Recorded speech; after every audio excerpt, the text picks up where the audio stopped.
आवाज आ रही है बेटा?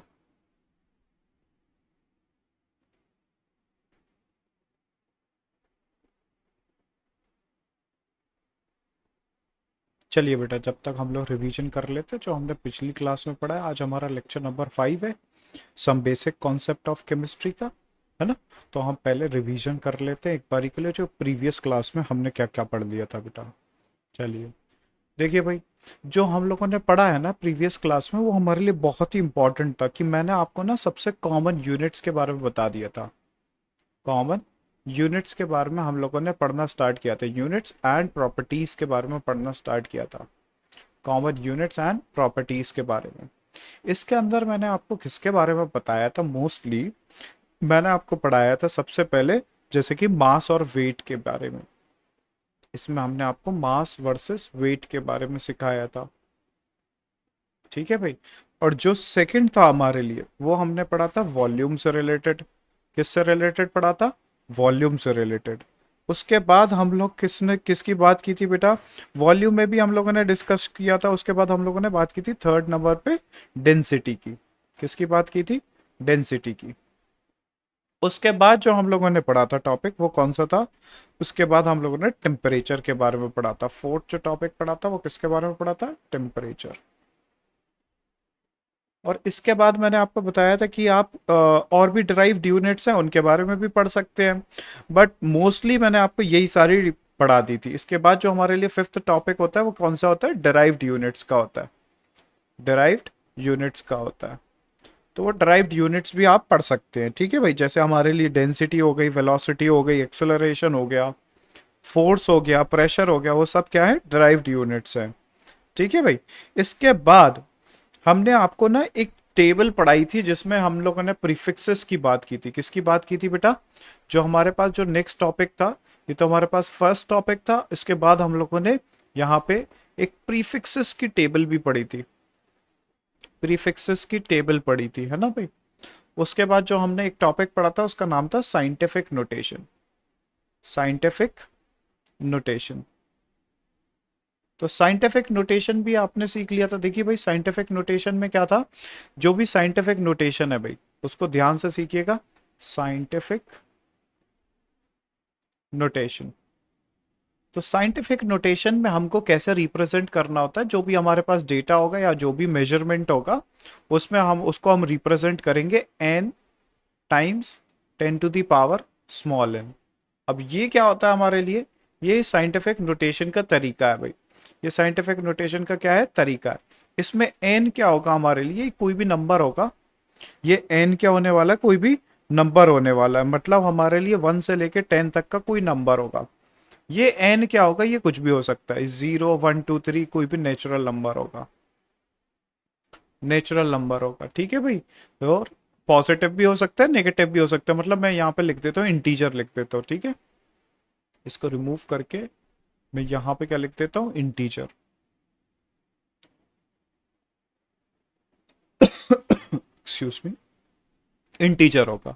तो मैंने आपको बताया था, जैसे हमारे पास कोई नंबर है 600, तो उसको हम कैसे चेंज कर सकते हैं साइंटिफिक नोटेशन में? उसमें हम लोग करेंगे 6 टाइम्स 10 टू द पावर 2। ये हमारे लिए नोटेशन हो जाएगी। मान लेते हैं हमारे पास कोई लिखा है नंबर, जैसे 735 लिखा है, तो हम इसको कैसे चेंज कर सकते हैं? 7.35 टाइम्स 10 टू द पावर 2, इस तरीके से लिख सकते हैं। तो ये सारे हमारे पास साइंटिफिक नोटेशन थे। तो मैंने आपको बताया था कि अगर आप डेसिमल को कहाँ पर शिफ्ट करते हो? डेसिमल को शिफ्ट करते हो इस साइड की तरफ, तो पावर कैसी आती है? पॉजिटिव आती है। अगर इस साइड को शिफ्ट करते हो तो पावर कैसी आती है? नेगेटिव आती है, ठीक है भाई। मतलब अगर आप राइट हैंड साइड में मूव करोगे तो पावर आप नेगेटिव में चढ़ा देना, और अगर लेफ्ट हैंड साइड पे मूव करोगे तो पावर पॉजिटिव में चढ़ा देना। बस सिंपल सा लॉजिक है, ठीक है भाई। आगे बढ़ते हैं। अब इसके बाद वाला जो टॉपिक है हमारे लिए, वो आज के लिए बहुत ही ज्यादा इंपॉर्टेंट है। तो उस टॉपिक को स्टार्ट करते हैं हम लोग, है ना भाई। वो टॉपिक है क्या, एक बारी के लिए देख लेते हैं। तो जो हमारे पास टॉपिक हमें स्टार्ट करना, वो है measurement and significant figure. Measurement तो हम पढ़ ही रहे, और सिग्निफिकेंट फिगर्स हमको पढ़ना है। अब ये सिग्निफिकेंट फिगर और मेजरमेंट के बारे में एक बारी के लिए बात कर लेते हैं। तो क्या बोल रखा है? Different measured value very slightly from one another.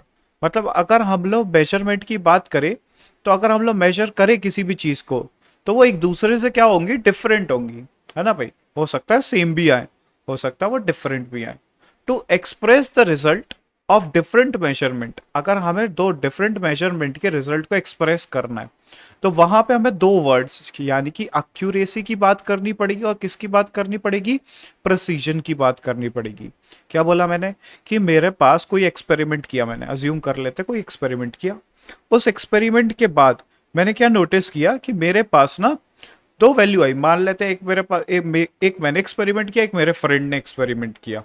तो वहां पे मान लेते हैं मैंने लेंथ मेजर की है ना भाई, इस पेन की लेंथ मेजर की है, अज्यूम कर लेते हैं।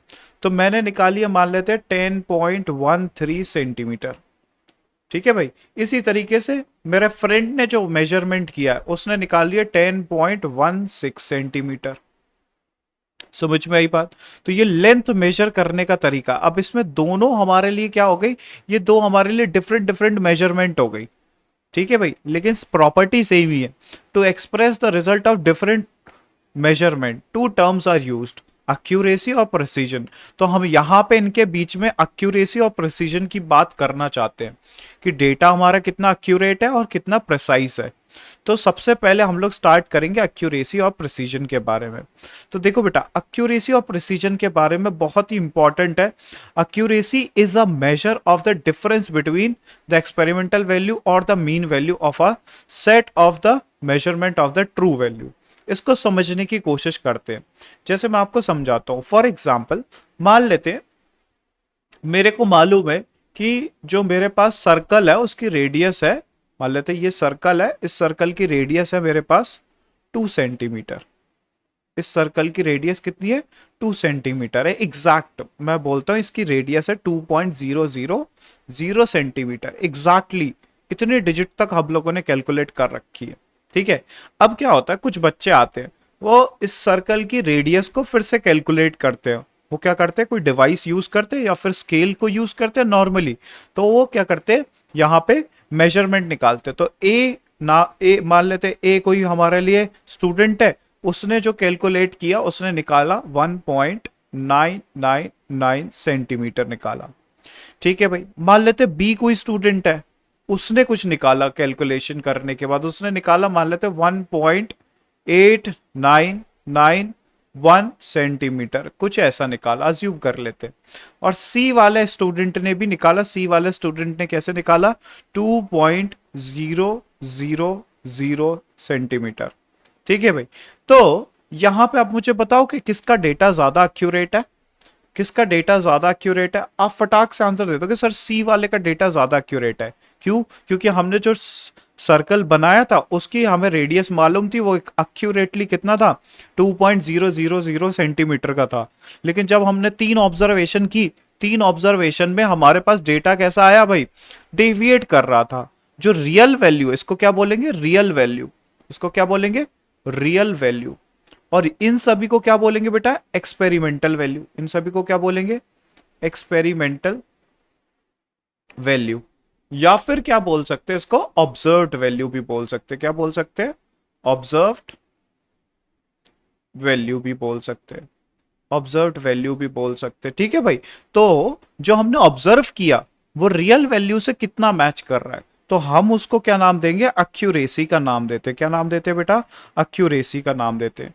अगर आप मुझसे पूछोगे एक्यूरेसी को हम लोग क्या बोल सकते हैं, करेक्टनेस ऑफ द मेजरमेंट बोल सकते हैं, ठीक है भाई। तो एक चीज आप लिख लीजिए कि एक्यूरेसी होता क्या है, करेक्टनेस ऑफ द मेजरमेंट। तो हम यहां पे क्या लिखेंगे, accuracy is the correctness of a measurement, of a measurement. जो भी आप मेजर कर रहे हो तो वो कितना सही है, accuracy is the correctness of measurement, ये बोल सकते हैं सिंपली, ठीक है भाई। तो फिर प्रिसीजन क्या होता है उसके बारे में भी सीखते हैं बेटा। तो देखो प्रिसीजन क्या बता रखा है इन्होंने, प्रिसीजन के बारे में इन्होंने बताया है कि देखिए भाई प्रिसीजन क्या होता है, precision refers to the closely two और more measurement of the same quantity agrees with one another.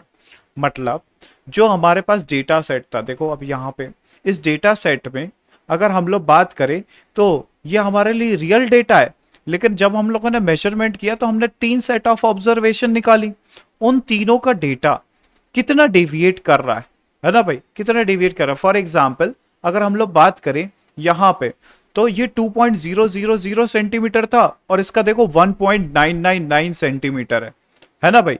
तो ये डेटा एक्यूरेट तो नहीं है, एक तरीके से इसमें एक्यूरेसी कम है, लेकिन प्रेसिजन इसमें हाई है। इसने देखो तीन लास्ट के डेसिमल के 3 डिजिट तक उसने कैलकुलेशन किया है, ए वाले स्टूडेंट ने।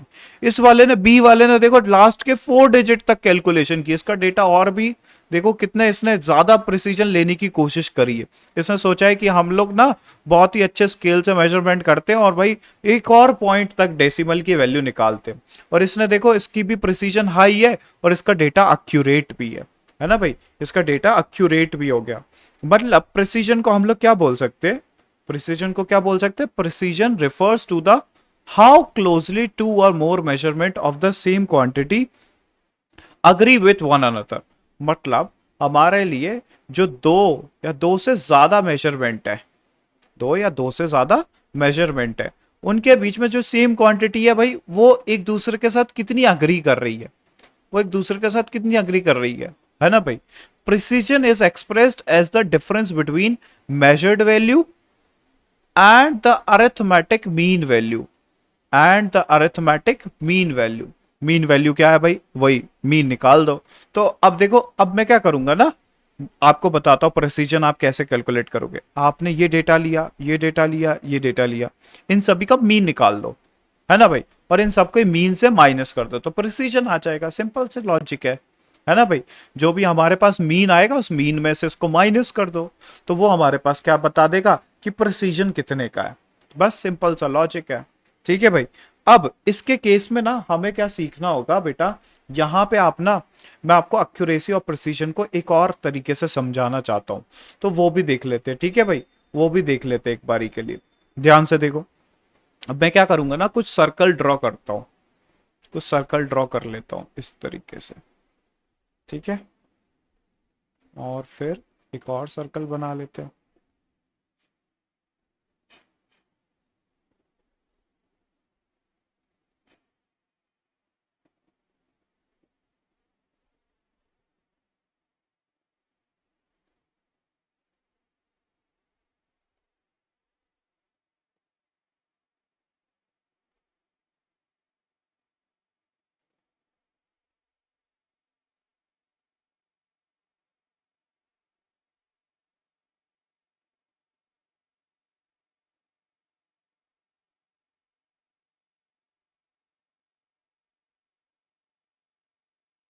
ये देखो बेटा, ये हमारे लिए क्या है भाई, वो डार्ट वाला गेम खेला है ना हमने।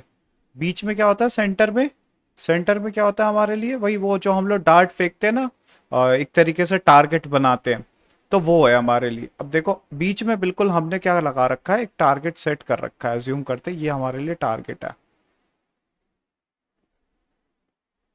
ठीक है। इसको भी कॉपी पेस्ट कर लेते सभी जगह पे।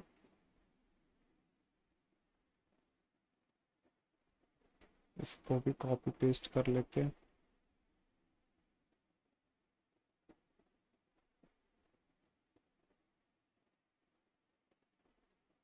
ठीक है भाई, अब ध्यान से देखो, अब क्या करना है हमें, ये हमारे पास 4 टारगेट बनाए हैं मैंने।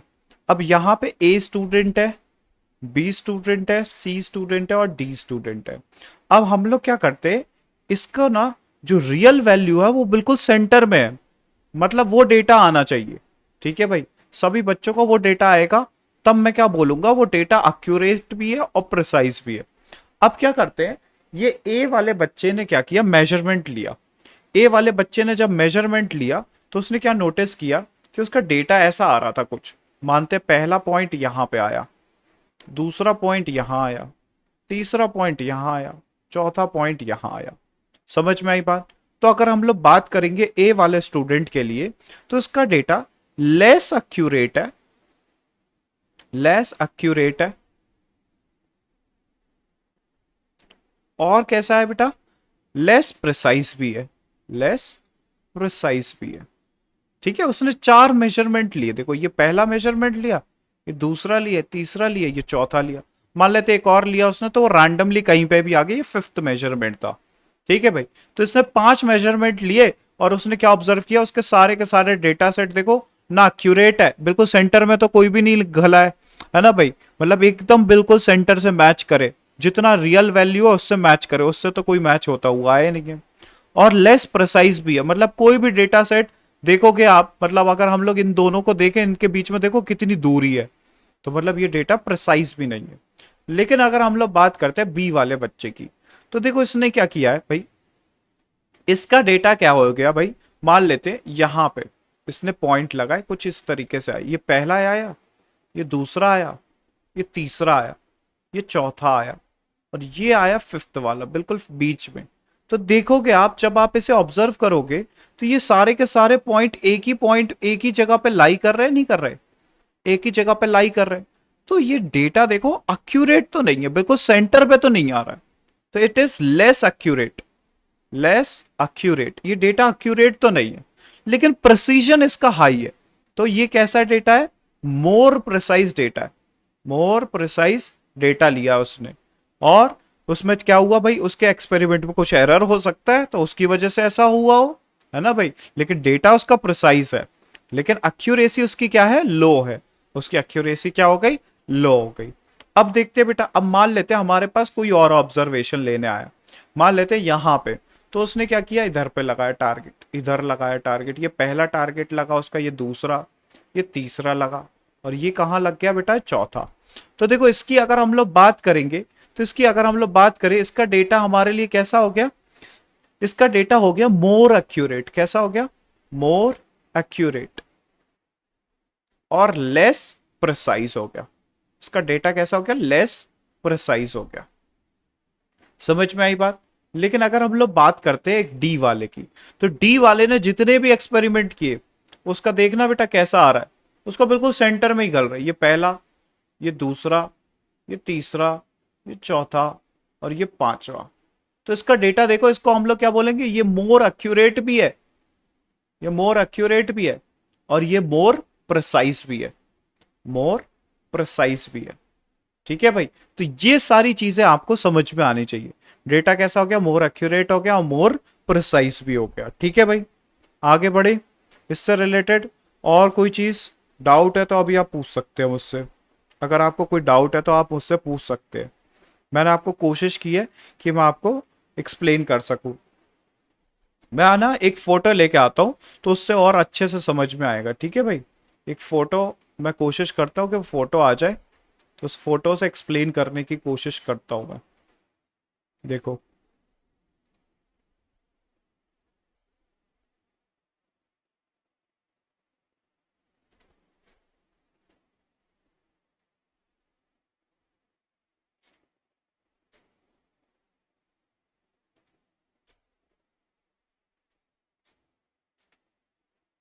ये देखो बेटा, ये वाला डेटा हमारे लिए, इससे आपको पता चलेगा, ये 4 स्टूडेंट्स हैं, इस तरीके से ही उन्होंने बुक में बना के दे रखा है, एक रेफरेंस बुक से मैंने ये फोटो उठाई है, एबीसी केमिस्ट्री से। तो उसमें देखो भाई कैसे एक्सप्लेन कर रखा है, देखो यहां पे क्या बोल रखा है कि हमारे पास जो ट्रू वैल्यू है वो कितनी है, 20.50 मिलीग्राम है। मान लेते हैं कि ये दवाई की बात कर रहे हैं, किसकी बात कर रहे हैं, मान लेते हैं किसी मेडिसिन की बात कर रहे हैं। ठीक है भाई, तो मेडिसिन में जो डोजेस है वो कितनी देनी है, डोज हमें देनी है भाई, मान लेते हैं हमें कितनी डोज देनी है, 20.50 mg देनी है। अब स्टूडेंट ए को बुलाया गया, स्टूडेंट ए ने क्या किया, एकदम जो डेटा लिया वो बिल्कुल उसने जो मेजर करके निकाला, जो उसको दवाई देनी थी, जो मिक्स करनी थी भाई, वो बिल्कुल सेम, देखो सारे के सारे पॉइंट एक ही जगह पे लाई कर रहे हैं, तो उसका भी सारा डेटा कैसा आ रहा है, 20.50 mg आ रहा है, मतलब वहां पे प्रिसीजन भी हाई है और एक्यूरेसी भी उसकी हाई है ना भाई। लेकिन अगर हम लोग बात करें स्टूडेंट बी के बारे में, स्टूडेंट बी के बारे में देखो, ये तो पता नहीं कैसा बच्चा है, इसने देखो सारे डेटा कैसे निकाले, इसका क्या है, लो प्रिसीजन, इसका डेटा कैसा है, लो प्रिसाइज है, मतलब डेटा स्कैटर है, चारों तरफ स्कैटर है ना, लेकिन एक्यूरेट भी है, इसका डेटा कैसा है, एक्यूरेट भी है। क्यों एक्यूरेट, देखो इसका डेटा यहां पे जितना डोसेज होनी चाहिए, ट्रू वैल्यू कितनी होनी चाहिए, 20.50, इसकी देखो 20.50 से आगे आ रही है, नहीं आ रही है, तो इसका डेटा एक्यूरेट भी होगा थोड़ा बहुत। अब देखते हैं हम लोग सी वाले स्टूडेंट का। अब इसने क्या किया भाई, सी वाले स्टूडेंट में अगर आप नोटिस करोगे इसका प्रिसीजन तो हाई है, लेकिन इसकी एक्यूरेसी क्या रह गई, लो रह गई। ये हमने जो बाउंड्री बनाई थी ना, इससे क्या हो गई भाई, ये पीछे, यानी कि 20.50 से पीछे। तो इसकी जो मीन वैल्यू निकल के आ रही है वो कितनी आ रही है, 20.20। लेकिन इन सभी डेटा की मीन वैल्यू कितनी निकल के आ रही है, 20.52, which is almost equal to 20.50। इसीलिए यहां पे एक्यूरेसी हाई बताई गई है। अब स्टूडेंट डी में देखो, स्टूडेंट डी में क्या हो रहा है, यहां पे मीन वैल्यू देखो कितनी आ रही है, 20.30 आ रही है। तो यहां पे तो एक्यूरेसी भी पुअर हो गई और डेटा हमारा जो प्रेसिजन है वो भी पुअर हो गया, दोनों के दोनों पुअर हो गए। ठीक है भाई, तो एक्यूरेसी और प्रिसीजन के बीच में आप ऐसे भी समझ सकते हैं भाई। बहुत ही सिंपल सा टॉपिक है, इस तरीके से समझ लो, नहीं तो इस तरीके से समझ लो, है ना भाई। एक्यूरेसी और प्रिसीजन इस तरीके से समझा जा सकता है। इसके अलावा कोई डाउट है तो आप पूछ सकते हो। बाकी साइंटिफिक नोटेशन मैंने आपको पढ़ा दिया है ना भाई।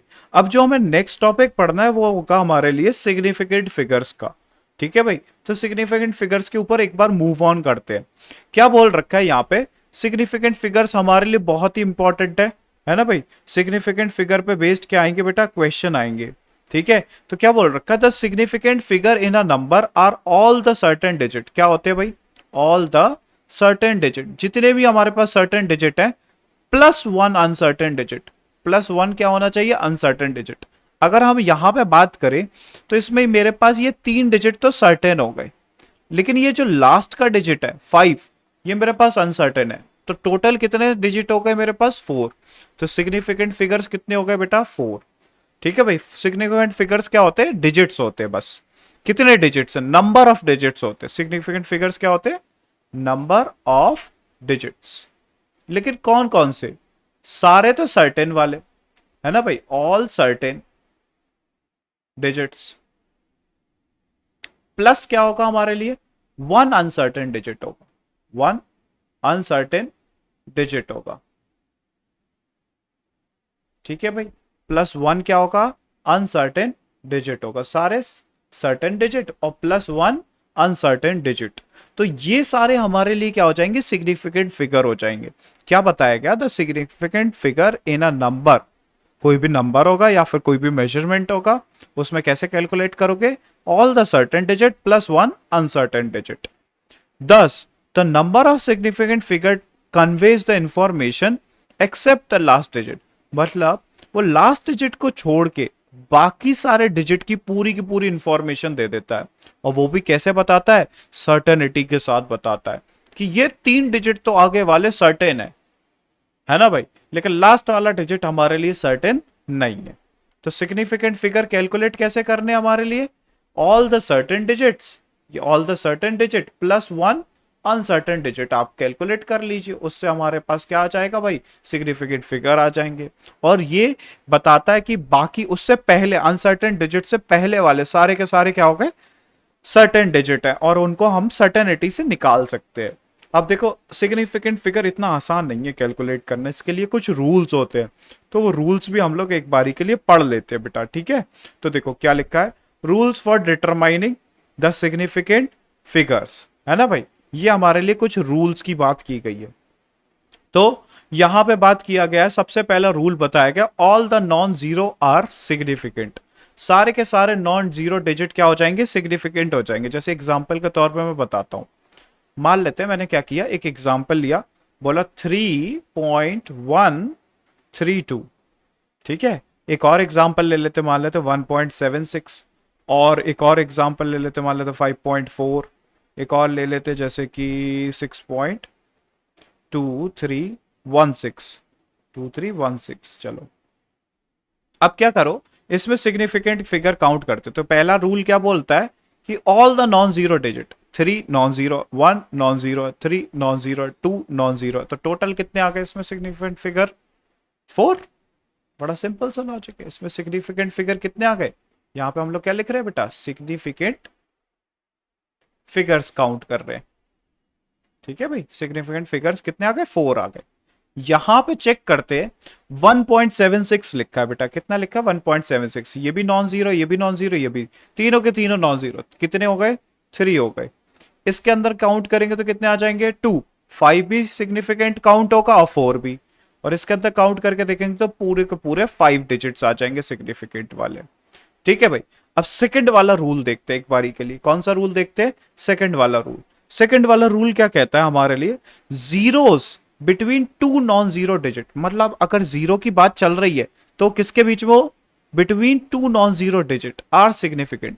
अगर हमारे पास जो जीरो है वो दो नॉन जीरो डिजिट के बीच में, तो उसे क्या काउंट करना है, सिग्निफिकेंट काउंट करना है। एग्जाम्पल के तौर पर देखते हैं, जैसे मैं क्या नंबर देता हूं, मान लेते हैं 3.10 या फिर 3.01, सॉरी। तो इसके अंदर सिग्निफिकेंट फिगर काउंट करने है ना भाई, इसके अंदर क्या काउंट करने, सिग्निफिकेंट फिगर। और दे देता हूं, मान लेते हैं मैं दे देता हूं 2.005, है ना भाई। एक और ले लेता हूं, मान लेते हैं 3.0023, इसमें काउंट करने। तो बताओ कैसे निकालेंगे, सिंपल है, काउंट कर लो। ये 3 और 1 तो नॉन जीरो है, उसके बीच में आ रहा है जीरो, तो इसको काउंट कर लेना है। 3 और 1 कैसा है हमारे लिए, ये दोनों 3 और 1 नॉन जीरो है, तो जीरो इनके बीच में आ रहा है, कोई भी नॉन जीरो डिजिट के बीच में आ रहा है जीरो, तो उसे काउंट कर लेना है। तो यहां पे कितने हो गए बेटा, 3 हो गए सिग्निफिकेंट फिगर। यहां पे कितने हो जाएंगे, देखो ये 2 और 5 भी काउंट होंगे, उसके बीच में 2 जीरो है, तो कितने हो गए 2 और 5 के लिए तो 2 और बीच में 2 जीरो, तो टोटल मिला के 4 हो गए। यहां पे काउंट करके देखेंगे तो 3 और 2, ये दो नॉन जीरो डिजिट है, इनके बीच में आ रहे हैं, तो कितने हो गए 5, तो 5 सिग्निफिकेंट फिगर आ गए। बड़ा सिंपल सा लॉजिक है। आगे बढ़ते हैं, थर्ड वाले पॉइंट के ऊपर बढ़ जाते हैं। अब थर्ड वाला पॉइंट क्या बोल रहा है हमारे लिए, the zero proceeding to the first non zero number, मतलब अगर हमारे पास जो नॉन जीरो नंबर है उसके पहले अगर जीरो लगा है तो उसे काउंट नहीं करेंगे। That is to the left of the first non zero number are not significant, उसे काउंट नहीं करना है। ठीक है भाई, मतलब अगर किसी नॉन जीरो नंबर के आगे जीरो लगा है, उसके पहले लगा है जीरो, उसे काउंट नहीं करना। बहुत ही सिंपल सा लॉजिक। एग्जांपल दूंगा, अभी आपको समझ में आ जाएगा। देखो एग्जांपल के तौर पे मैं बताता हूं, जैसे 0.324 लिखा है, मान लेते हैं हमारे लिए और भी कोई नंबर लिखा है, जैसे 0.0052 लिखा है, और भी नंबर है, जैसे हमारे पास 0.0003 लिखा है। इसके अंदर हमें काउंट करने हैं। तो देखो ये 3 हमारे लिए नॉन जीरो डिजिट है, इसके आगे जीरो लगा है, इसे काउंट नहीं करना, तो इसके अंदर 3 काउंट होगा, 2 काउंट होगा, 4 काउंट होगा, तो कितने होगा ये हमारे लिए 3 हो गए सिग्निफिकेंट फिगर। इसके अंदर देखो 5 है, अब 5 के आगे जितने भी जीरो लगे उनसे हमें मतलब ही नहीं है, 5 भी काउंट होगा और 2 भी काउंट होगा, तो कितने होगा इसके अंदर 2 हो गए। इसके अंदर देखो 3 है नॉन जीरो, उसके आगे वाले को काउंट करना ही नहीं है, तो फिर हमारे लिए कितने हो गए बेटा, इसके अंदर 1 हो गए सिग्निफिकेंट फिगर। बड़ा सिंपल सा लॉजिक, ऊपर वाले में 3, नीचे वाले में 2 और उससे नीचे वाले में 1।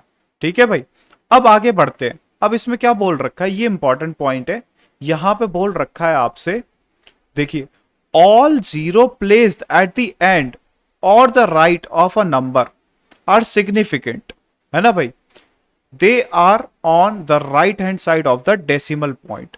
मतलब अगर डेसिमल पॉइंट के राइट हैंड साइड पे है कोई नंबर, तो उसको आपको काउंट करना पड़ेगा, जीरो को काउंट करना पड़ेगा। अगर जीरो डेसिमल प्लेस के राइट हैंड साइड पे, मतलब वो प्रीसीडिंग पे नहीं है, अब सक्सीडिंग पे, मतलब आगे वाले जगह पे डेसिमल के, तो वहां पे काउंट करना पड़ेगा। एग्जाम्पल देख लेंगे, उससे आपको पता चलेगा। जैसे एग्जाम्पल लेता हूं मैं, मान लेता हूं मैंने बोला 0.0200, ये बोल दिया। दूसरा एग्जाम्पल लेता हूं, मान लेते हैं 243.0, और दूसरा एग्जाम्पल लेता हूं, मान लेते हैं 243.00, मान लेते एक और ले लेता हूं 243.000। अब इसके अंदर हमें सिग्निफिकेंट फिगर काउंट करना है। बड़ा सिंपल सा लॉजिक है। क्या करना है बेटा, देखो ये तो हमारे लिए 2 है, इसको तो काउंट करना ही पड़ेगा, ये तो नॉन जीरो डिजिट है। ठीक है भाई, इसको तो काउंट करना ही पड़ेगा। अब इसके आगे वालों को काउंट नहीं करना है, उसके पीछे वालों को काउंट करना है। तो पीछे वाले कितने हो गए, एक तो ये हो गया और एक ये हो गया, तो टोटल कितने हो गए हमारे लिए, इसके अंदर कितने हो गए सिग्निफिकेंट फिगर, अगर हम टोटल देखें तो 3 हो गए। इसके पीछे देखो ये नॉन जीरो डिजिट है, इसको तो काउंट करना पड़ेगा, इसके आगे वाली ये सब तो काउंट होंगे। अब 3 के आगे लगाए जीरो और पॉइंट के बाद में लगा, तो उसे तो काउंट करना पड़ेगा। तो ये सारे काउंट होंगे। कितने हो गए हमारे लिए इसमें? 4 हो गए।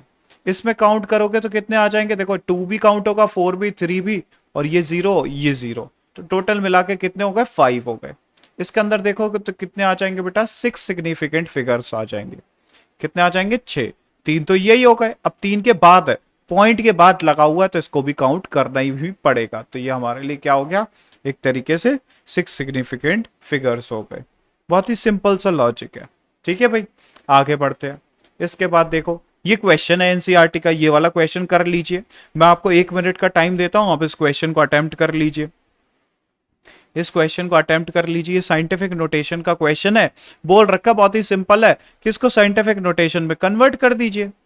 साइंटिफिक नोटेशन का क्वेश्चन आ गया भाई, साइंटिफिक नोटेशन में कन्वर्ट कर दीजिए।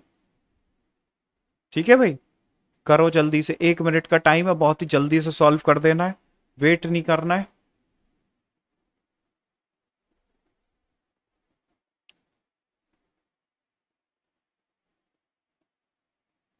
देखो बेटा, सॉल्व करे तो पहले वाले को आपने क्या किया होगा भाई? 0.0048 लिखा हुआ है, तो हमें डेसिमल को कहां शिफ्ट करना है भाई? आगे की तरफ शिफ्ट करना है, मतलब राइट हैंड साइड पे शिफ्ट करना है, तो पावर नेगेटिव में आएगी। बड़ा सिंपल सा लॉजिक है। तो कितने डिजिट शिफ्ट करना है? एक, इसके आगे शिफ्ट करेंगे, इसके आगे शिफ्ट करेंगे, और इसके आगे शिफ्ट करेंगे। 3 बार शिफ्ट किया तो आंसर कितना आ जाएगा? 4.8 टाइम्स 10⁻³ सिंपल सा लॉजिक है ना भाई? 3 बार शिफ्ट किया है तो पावर 3 बार माइनस में चढ़ा देंगे। दूसरा देखो भाई, दूसरा कैसे करना है? 8008 है। ठीक है भाई, तो इसको कैसे करेंगे? अब इसके आगे हमें यहां पे पॉइंट लगाना है, तो यहां पे पॉइंट लगाएंगे। इसके अभी यहां पे लगा होगा पॉइंट, 1 डिजिट, 2 डिजिट, 3 डिजिट, यानी कि ये कितना आ जाएगा? 8.008 टाइम्स 10⁻, कितना आ जाएगा बेटा? यहां पे अगर हम लोग बात करें तो, अच्छा ये थर्ड वाला पार्ट है, ये थर्ड वाला कर दिया मैंने, 10⁻³ होगा। ठीक है, ये थर्ड वाला पार्ट मैंने पहले सॉल्व कर दिया, चलो कोई बात नहीं। ये थर्ड वाला पार्ट हो गया सॉल्व, इसको नीचे कर देते। सेकंड वाला पार्ट करते हैं। सेकंड वाले पार्ट में देखो क्या बोल रखा है। सेकंड वाले पार्ट में बोल रखा है 2340000। अब यहां पे क्या होगा हमारे पास? हमें 2.34 बनाना है, तो हम इसे कितना लिखेंगे? 2.34 मल्टीप्लाइड बाई 10⁻, हाउ मच? तो इसमें आ जाएगा 5। एक बार यहां शिफ्ट करेंगे, एक बार यहां, एक बार यहां, एक बार यहां, 3 तो यही हो गए। फिर ये चौथा शिफ्ट होगा और ये 5वां शिफ्ट होगा, तो कितना आ जाएगा? 10⁻5 आ जाएगा। ठीक है भाई, 5 बार शिफ्ट करेंगे नहीं करेंगे आगे की तरफ? तो आगे की तरफ लेफ्ट हैंड साइड में शिफ्ट कर रहे हैं, तो लेफ्ट हैंड साइड में तो पावर पॉजिटिव में आती है, तो +5 आएगा। ठीक है भाई, आगे बढ़ते हैं। फोर्थ वाला पॉइंट देख लेते हैं। फोर्थ वाले पॉइंट में क्या बोल रखा है? 500.0 लगा रखा है। कोई दिक्कत नहीं, हम इस पॉइंट को आगे शिफ्ट करेंगे, 1 डिजिट और आगे शिफ्ट करेंगे, तो कितना आ जाएगा? 5.000 टाइम्स 10⁻² आ जाएगा। उसके बाद नेक्स्ट देख लेते हैं हमारे पास फिफ्थ वाला। फिफ्थ वाला भी इजी है, 6.0012 है। अब इसमें तो चेंज करने की जरूरत ही नहीं है, इसे हम लोग कैसे लिख सकते हैं? इसको तो एज इट इज लिख दो, 6.0012 लिख दो, या फिर आप कैसे लिख दो? 6.0012 टाइम्स 10⁻0, क्योंकि 10 की पावर 0 की वैल्यू कितनी होती है बेटा? 1 ही तो होती है, तो उसे हम 10⁻0 भी लिख सकते हैं, कोई प्रॉब्लम नहीं है।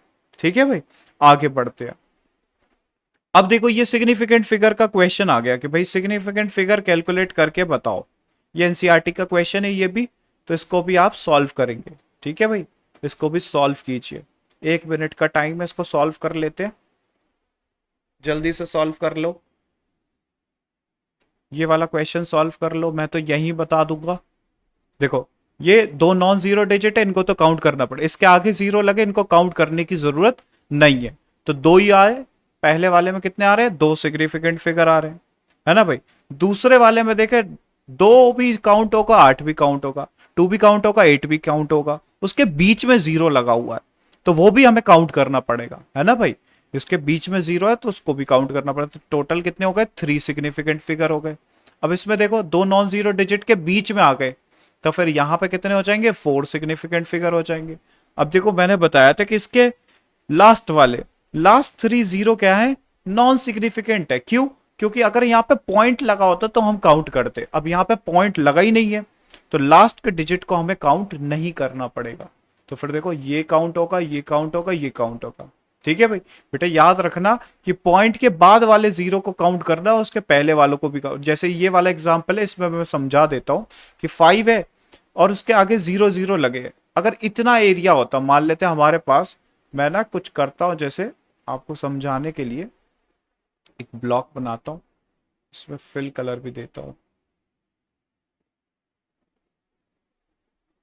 ठीक है, मैं ऐसा करता हूं, अभी देखो अगर मैंने इसको छुपा लिया, अगर सिर्फ इतना गिवन होता तो आपको ये लास्ट के 2 जीरो को काउंट नहीं करना होता। लेकिन जैसे ये ब्लॉक हटा दिया मैंने, अब ये पॉइंट के बाद 0 आ गया तो इसके अंदर हमें सारे जीरोस को काउंट करना पड़ेगा। समझ में आई बात? तो अब हम देखते हैं, इस वाले के अंदर सिर्फ हमारे लिए 3 सिग्निफिकेंट फिगर्स होंगे। बेटा कितने होंगे? 3। इस वाले के अंदर अगर हम लोग देखेंगे तो यहाँ पे हमारे पास 5 भी काउंट होगा, ये भी काउंट होगा, ये भी काउंट होगा और ये भी काउंट होगा। तो टोटल मिला के 4 सिग्निफिकेंट फिगर्स होंगे। इस वाले में सारे सिग्निफिकेंट, ये भी, ये भी, ये भी और ये भी और ये भी, क्योंकि दो तो ये 3 तो हमारे लिए नॉन जीरो, इनको तो काउंट करना ही पड़ेगा। अब 2 नॉन जीरो डिजिट के बीच में जीरो आ रहे, इनको भी काउंट करना पड़ेगा। तो टोटल मिला के कितने हो जाएंगे? 5। तो हमारे पास बड़ा सिंपल सा आंसर आ जाएगा। यहाँ पे ये सिग्निफिकेंट फिगर कितने? 2, यहाँ 3 है, यहाँ 4 है, यहाँ 3 है, यहाँ 4 है और यहाँ पे 5 है। तो ये आंसर आ जाएगा हमारे लिए। ठीक है भाई, ये वाला आपके लिए इंपॉर्टेंट है, ये वाला भूलना नहीं। कौन सा रूल? कि अगर हमारे पास 1 2 6 0 0 लिखा है तो इसके अंदर कितने हैं? 3 ही है। क्यों है भाई 3? क्यों है? रीजन क्या है? रीजन ये है क्योंकि यहाँ पे अगर आप नोटिस करोगे कोई पॉइंट पॉइंट नहीं लगा, ये वाले डिजिट हमें पता ही नहीं है ना भाई। तो ये वाले डिजिट को काउंट करेंगे हम, ये 3 नॉन जीरो डिजिट को ही काउंट करेंगे। लेकिन इस वाले केस में, यानी कि ये एक और इंपॉर्टेंट चीज देखो, अगर पॉइंट लगा हुआ है 500.0 लगा है तो फिर इस वाले केस में ना आपको ये सारे काउंट करने पड़ेंगे। तो टोटल सिग्निफिकेंट फिगर 4 आएंगे। ठीक है भाई, तो ये टोटल सिग्निफिकेंट फिगर कितने हो जाएंगे? 4 हो जाएंगे। ठीक है भाई, बाकी हम लोग नेक्स्ट क्लास में कंटिन्यू करेंगे। ठीक है बेटा, बाकी फिर हम लोग नेक्स्ट क्लास में कंटिन्यू करने वाले हैं। ठीक है, अगर आपको कोई डाउट है तो आप पूछ सकते हैं मुझसे। ठीक है, अगर आपको कोई डाउट है, या एक काम करते हैं ना, थोड़ा सा ही और रह गया है, इसको कंप्लीट भी कर लेते हैं। इसको कंप्लीट कर लेते हैं, एक पार्ट और रह गया, वो और कंप्लीट कर लेते हैं। फिर जो नेक्स्ट सेशन होगा उसमें हम लोग नया टॉपिक ही स्टार्ट कर देंगे। थोड़ा ही से रह गया, इसको कंप्लीट भी कर लेते हैं बेटा। ठीक है, चलिए आइए देखिए अब क्या होता है हमारे लिए। एक इंपॉर्टेंट बात याद रखिए कि जब भी हमारे पास ये बोल रखा है कैलकुलेशन इन्वॉल्विंग सिग्निफिकेंट फिगर, तो सिग्निफिकेंट फिगर से इन्वॉल्विंग कोई भी कैलकुलेशन पूछी जाए तो आपको क्या रूल याद रखना है? ये वाला रूल याद रखना है। ये रूल आप रट लीजिए, क्या है?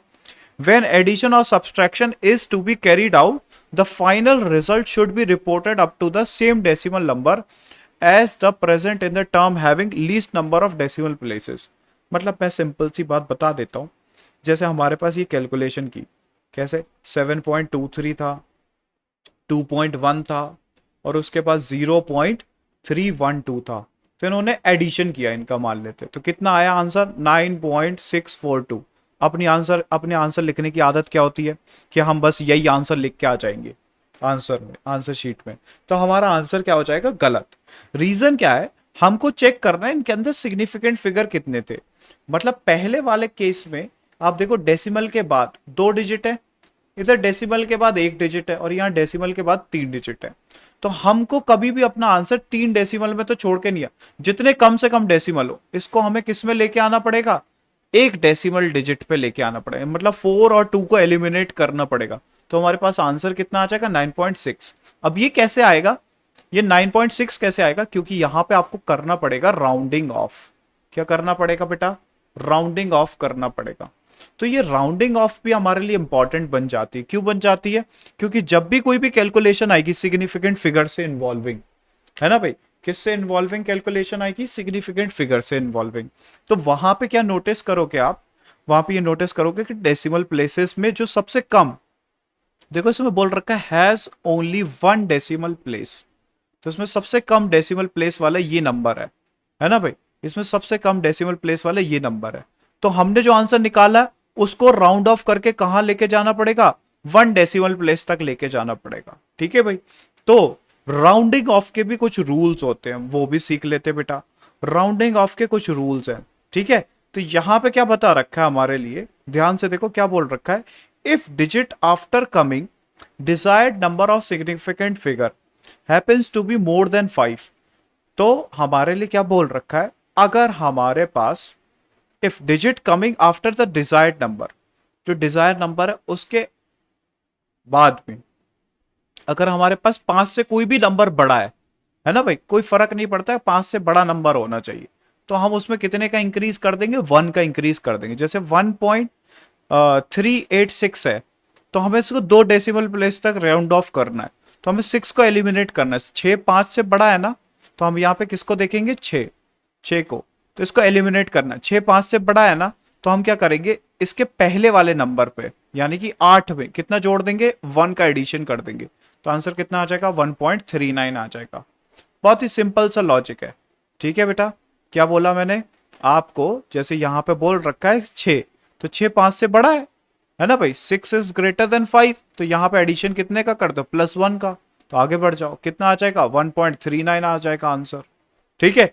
दूसरे वाले पॉइंट में क्या बोल रखा है, if the digit coming after the desired number of the significant figure is less than 5 is neglected, उसको सीधा सीधा निग्लेक्ट ही कर दो। जैसे यहां पे देखे हम, ये नंबर गिवन था 6.234, हमें 2 डेसिमल प्लेस तक राउंड ऑफ करना था, तो अगर हम लोग 4 की बात करें, तो 4 छोटा होता है बेटा 5 से, तो इसको भूल जाओ, इसको काट दो, किसी काम का नहीं है ये।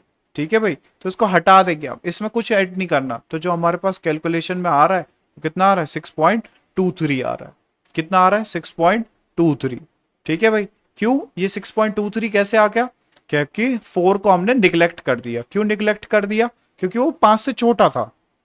अब देखिए बेटा, ये वाला जो थर्ड पॉइंट है, ये बहुत ही इंपॉर्टेंट है, इसके आगे लिख लेना, इंपॉर्टेंट। इंपॉर्टेंट राउंडिंग ऑफ में बस आपको यही वाला पॉइंट याद रखना है। ठीक है। ये रूल्स पढ़ाने का मेरा एक ही मोटिव था कि आपको पहला रूल तो आता ही है, दूसरा भी आता है, बस तीसरा नहीं आता होगा। ये वाला रूल जरा ध्यान से समझना। इसमें क्या बोल रखा है, if the digit coming after the desired number happens to be 5, मतलब 5 आ रहा है, कितना नंबर आ रहा है, 5, देन द प्रीसीडिंग नंबर, उससे पहले वाला नंबर 1 से इंक्रीज हो जाएगा अगर वो ऑड होगा। अगर वो कैसा होगा, ऑड होगा। ये बहुत इंपॉर्टेंट केस है, जैसे मैं आपको बताता हूं। यहां पे हमारे पास मान लेते हैं, ये एग्जाम्पल दिया हुआ है, 6.75 दिया हुआ है। कितना दिया हुआ है, 6.75। तो देखो इसमें जो हमारे पास 5 है, ये तो एग्जैक्टली इक्वल है 5 के, 5 इक्वल टू 5 आ गया। अब इसके पहले वाला नंबर चेक करो, कितना है, ये है 7। तो 7 ऑड है या फिर हमारे लिए इवन है, तो ये हमें पता चला 7 तो हमारे लिए ऑड है, तो इस वाले में हमें कितना ऐड करना पड़ेगा, +1। तो जो आंसर आएगा वो कितना आ जाएगा, 6.8 आ जाएगा। कितना आंसर आ जाएगा, 6.8 आंसर आ जाएगा। और अगर हम लोग बात करते हैं, जैसे 6.45 गिवन है इस वाले केस में, तो 5 इक्वल टू 5 है, सही है। उसके पहले वाला नंबर चेक करो 4, लेकिन 4 इवन है, तो इसमें कोई नंबर ऐड करने की जरूरत नहीं, ये सीधा आंसर कितना आ जाएगा, 6.4 आ जाएगा। ठीक है भाई। एक बार फिर से बता देता हूं मैं आपको, जैसे हमारे पास कोई नंबर था, मान लेते 1.365, मान लेते हमारे पास एक नंबर है 2.175, ये नंबर है। ठीक है। इन दोनों को हमें राउंड ऑफ करना है 2 डेसिमल प्लेस तक। ठीक है, मतलब 1 डेसिमल पॉइंट हटाना है। तो देखो यहां पर लास्ट डिजिट को चेक करोगे, 5 है, 5 मिल गया, 5 एग्जैक्टली 5 के इक्वल है। ठीक है। तो फिर आप इसके पहले वाले डिजिट को चेक करो, इसके पहले कौन सा डिजिट आ रहा है, 6। अब 6 क्या है, ऑड है या इवन है, तो ये हमें पता है ये इवन नंबर है। ठीक है भाई। तो इवन नंबर है, तो फिर 5 को निगलेक्ट कर दो, कोई फर्क नहीं पड़ता, उसको निगलेक्ट कर दो। तो हमारे पास राउंड ऑफ करने के बाद वैल्यू कितनी आएगी, राउंड ऑफ करने के बाद वैल्यू आ जाएगी 1.36। सिंपल सा लॉजिक है। कितना आंसर आ जाएगा, 1.36। लेकिन यहां पे देखें बेटा, तो यहां पे हमें 5 मिल गया, ये 5 मिल गया, एग्जैक्टली इक्वल है 5 के। इससे पहले वाला डिजिट यानी कि 7 को चेक करो। अब ये 7 हमारे लिए कैसा है बेटा, ऑड है ना भाई, ऑड है। तो 5 को तो ड्रॉप कर दो, 7 में कितना ऐड करना पड़ेगा, +1। तो हमारे पास जो भी आंसर आएगा राउंड ऑफ करने के बाद, कितना आ जाएगा, 2.18। ये आंसर आएगा हमारे लिए। कितना आंसर आएगा, 18। ये कुछ इंपॉर्टेंट पॉइंट्स थे बेटा राउंडिंग ऑफ के। मैं आपको बता भी देता हूं, देखो एक कुछ ये बातें लिखी हुई हैं। 10 to express the result of 3 significant figure. यहां पे बात करें 8.312 गिवन है, ठीक है, इसको राउंड ऑफ करना है तो 2 को तो ड्रॉप कर दो, 5 से छोटा है, 2 5 से छोटा होता है ना भाई, तो इसको हटा दो, किसी काम का नहीं है। हटा दोगे तो आंसर कितना आ जाएगा 8.13, सॉरी 8.31। इस वाले केस में देखो, इस वाले केस में क्या है, इस वाले केस में 6 ग्रेटर है 5 से, तो एक नंबर बढ़ा दो, यानी कि उसके पहले वाले डिजिट में, इसमें 1 में 1 ऐड कर दो, कितना हो गया 8.32 आ गया। सिंपल है लॉजिक। इस वाले केस में बात करें, अब यहां पे क्या है, लास्ट का डिजिट 5 आ गया, 5 इक्वल टू 5 आ गया, इसके पहले वाला डिजिट चेक करो 7 आ गया, 7 में इवन है और सॉरी ऑड है, तो इसमें कितना ऐड करना पड़ेगा +1, तो आंसर कितना आ जाएगा 8.38। ठीक है, इस वाले केस को चेक करें तो यहां पे क्या होगा हमारे लिए 8.365 है, कितना है बेटा 8.365, तो लास्ट डिजिट 5 इक्वल टू 5 आ गया, उसके पहले वाला डिजिट चेक करेंगे 6, वो इवन है, तो इधर पे कुछ नहीं करना, वैसे ही छोड़ दो, 8.36 आंसर आ जाएगा। ठीक है भाई, अब क्या बोल रखा है, it must be remember that if the problem involve more than one step. अगर आपके पास कोई भी प्रॉब्लम है उसमें एक से ज्यादा स्टेप है, तो राउंडिंग ऑफ फाइनल आंसर में करना भाई, ये नहीं भूल जाना। कुछ बच्चे इतना दिमाग लगा देते, वो क्या करेंगे, जैसे ये क्वेश्चन था ना, इस वाले क्वेश्चन वो इसी को राउंड ऑफ कर देंगे, इसको 1 डेसिमल प्लेस तक ले आएंगे, वो बोलेंगे 7.2, इसको बोलेंगे 2.1, इसको बोले 0.3, इसको ऐड कर देंगे आंसर निकालने के चक्कर पे। वो नहीं करना, ये गलत है, ये गलत है, ये गलत है। आपको पहले आंसर निकाल लेना, उसके बाद उसको राउंड ऑफ करना है। ठीक है भाई, क्या बोला मैंने, पहले आंसर निकाल लो उसके बाद राउंड ऑफ करो। ठीक है, तो ये भी इंपॉर्टेंट पॉइंट है, इसको भी नोट कर लीजिए। अब आगे बढ़ते, यहां पे पूछ रखा है कितने सिग्निफिकेंट फिगर है, ये क्वेश्चन है भाई, how many significant figures are there. तो कर लो, बहुत ही सिंपल सा क्वेश्चन है, सिग्निफिकेंट फिगर्स कितने हैं भाई, बहुत ही सिंपल सा क्वेश्चन है। देखो 5.607892, ये भी काउंट होगा, ये भी काउंट होगा, ये भी काउंट होगा, ये भी होगा, ये भी, ये भी, ये भी, तो टोटल मिला के मुझे लग रहा है कितना हो जाएगा सिग्निफिकेंट फिगर इसके अंदर काउंट करने पे। देखो बेटा कितने आ रहे हैं सिग्निफिकेंट फिगर्स। अच्छा, इनको एक्सप्रेस करना है 4 सिग्निफिकेंट फिगर में, मतलब हमें क्या करना है, राउंड ऑफ करना है, सिग्निफिकेंट फिगर कैलकुलेट नहीं करने, क्या करना है, राउंड ऑफ करना है। तो कोई दिक्कत नहीं क्या भाई, देखो इसको राउंड ऑफ करेंगे, लास्ट डिजिट हटाना है, लास्ट डिजिट को हटाएंगे तो कैसा हटेगा भाई, ये हमारे लिए कितना हो जाएगा, 2 तो हट जाएगा, 5 से छोटा है, हटा दो इसको सीधा। 9, भाई 9 5 से बड़ा है, तो इसके पहले वाले डिजिट में एक बढ़ाना पड़ेगा, तो हमारे पास कितना आ जाएगा 5.6079 आ जाएगा। ठीक है, अब 5 सिग्निफिकेंट फिगर है, 9 ये भी बड़ा है 5 से, तो इसमें भी कितना बढ़ाना पड़ेगा +1, तो ये आंसर कितना आ जाएगा 5.608 आंसर आ जाएगा।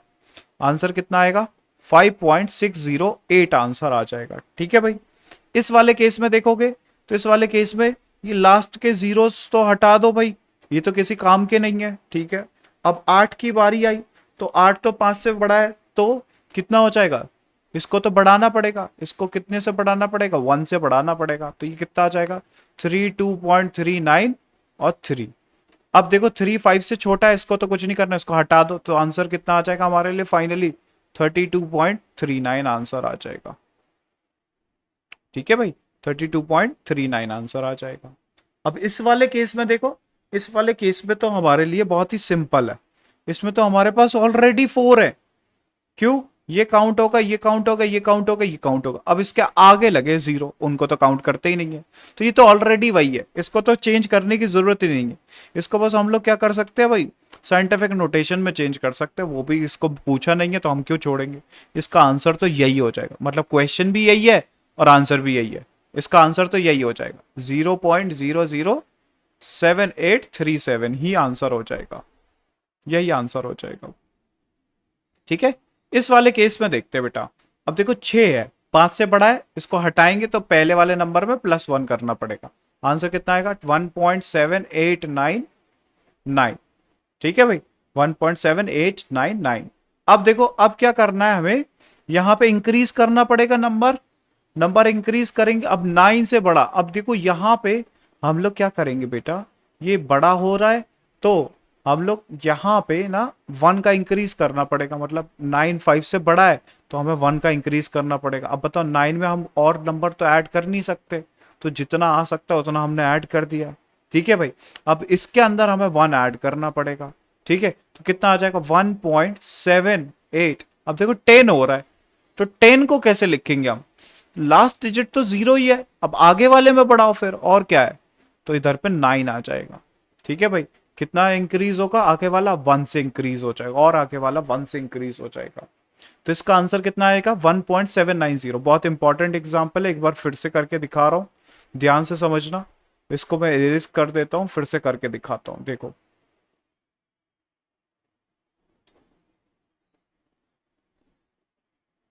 एक मिनट वेट करना बेटा। ये वाला एग्जाम्पल देखो फिर से, इसमें क्या बोल रखा है? 1.78986 ये बोल रखा है, और इंटू 10 की पावर 3 भी है। ठीक है, अब देखो अब क्या करना है हमें। इसमें आप नोटिस करोगे 6 है, तो 6 के बाद ये वाला डिजिट 1 से बढ़ जाएगा, तो इसमें +1 हो जाएगा, तो 6 को ड्रॉप कर देंगे, यानी कि 1.899 आ जाएगा। ठीक है, अब लास्ट डिजिट ये भी हमारे लिए 5 से बड़ा ही है, 5 से बड़ा है, तो इसमें एक +1 करना पड़ेगा। तो +1 करेंगे तो 89 से एक डिजिट बड़ा कितना होता है? 90 होता है, तो 90 लिख देंगे, इसको ड्रॉप कर देंगे, आंसर कितना आ जाएगा? 1.790, ये आंसर आ जाएगा। ठीक है भाई, 1.790 इंटू 10 की पावर 3 भी आएगा, इंटू 10 की पावर 3 भी होगा। ठीक है भाई, ये तो है ही।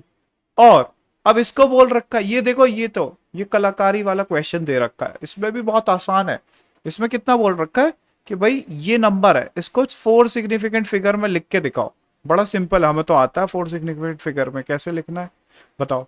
अगर मैं पॉइंट लगा दूं, तो पॉइंट के बाद डेसिमल काउंट होते हैं, नहीं होते हैं? होते हैं। तो अगर मैं इसको ऐसे लिख दूं, कैसे?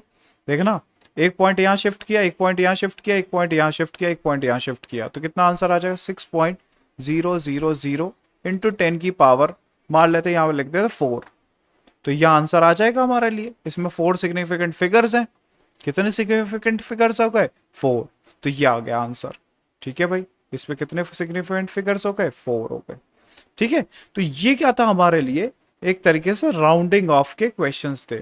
ठीक है भाई, अब यहां पे ना हमने ना एक आपको एक इंपॉर्टेंट टेबल दी है, इंपॉर्टेंट रिलेशनशिप, इंपॉर्टेंट रिलेशंस। ये इंपॉर्टेंट रिलेशनशिप्स आपको क्या करना है भाई? अपनी नोटबुक में नोट कर लेने हैं, और साथ में इनको लर्न भी कर लेना है। ठीक है, इसमें कुछ खास बातें तो आपको पता ही होनी चाहिए। जैसे मैं आपको बताऊं, ये वाला कन्वर्जन आपको पता होना चाहिए। कौन सा वाला? जो मैं मार्क कर रहा हूं, एटलीस्ट ये तो आपको लर्न करना ही पड़ेगा। 1 कैलोरी कितने जूल के बराबर होता है? 1 एंगस्ट्रॉम कितना होता है? 1 मीटर क्यूब कितना होता है? 1 डेसीमीटर क्यूब कितना? 1 सेंटीमीटर क्यूब कितना होता है? फुट क्यूब इतना नहीं पूछा जाता है, ठीक है, बट 1 केजी के बारे में पूछा जाता है। 1 किलो हर्ट्ज कितना होता है? 1 मेगा हर्ट्ज कितना होता है? 1 मिलीग्राम कितना होता है? और डाइन के बारे में पूछा जाता है, ये भी आपको पता होना चाहिए। अर्च के बारे में पता होना चाहिए, इलेक्ट्रॉन वोल्ट के बारे में, एएमयू के बारे में भी पता होना चाहिए, ये भी इंपॉर्टेंट है। केल्विन का टेम्परेचर, एटीएम का, बार का, ये सारी यूनिट्स आपको पता होनी। मतलब सीधी बात तो ये है, ये पूरा पूरा इंपॉर्टेंट चार्ट है। ठीक है भाई, ये इंपॉर्टेंट चार्ट आपको लर्न करना है बेटा। इस इंपॉर्टेंट चार्ट को आप लर्न कर लीजिए, और बहुत ही बेहतरीन तरीके से हम लोग क्वेश्चन भी सॉल्व करेंगे, ताकि आपको यूनिट कन्वर्जन में कोई प्रॉब्लम ना हो। ये कहां पे हेल्पफुल रहेगा? यूनिट कन्वर्जन में। यूनिट कन्वर्जन में जब क्वेश्चन आएगा तो हमें यूनिट कन्वर्ट करनी पड़ेगी, इसलिए ये चार्ट मैंने आपको निकाल के दिया एक बुक से। ठीक है भाई, तो इस चार्ट को आप लर्न कर लीजिए, अपनी नोटबुक में नोट कर लीजिए। ठीक है भाई, आज के लिए फिर इतना ही करते हैं, एंड मिलते हैं फिर हम लोग अगली क्लास में बेटा। Thank you everyone,